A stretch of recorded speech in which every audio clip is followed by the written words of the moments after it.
kan artui lian to kha kan ka tuma he a lian ber kha ka chuke a chunga han alo a chunga han artui dang lo le dai mai hei pui e dang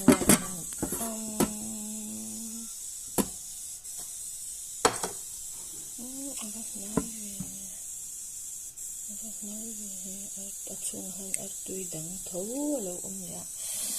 ti lang na kan ngai to la ngai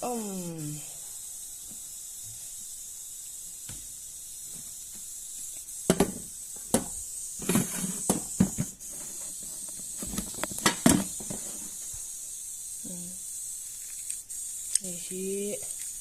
a kol lian be chunga khan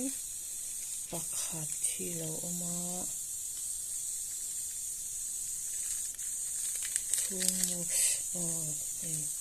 hei lian ber kha ni chan hei a chunga hian hei te hi artui kol pa ngai tak hi lo le top mai ta ni chumo hei hi kan chu ke le ang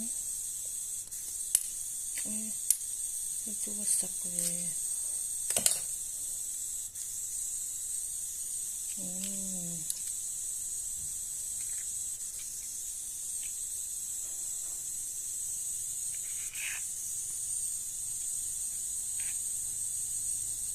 kha zong kha voina karan ti cha te chu ni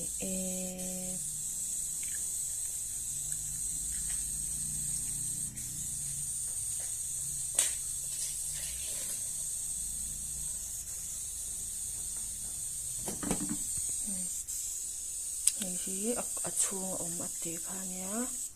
hei a kol lian deuh kha ni hei a chung kha ni mo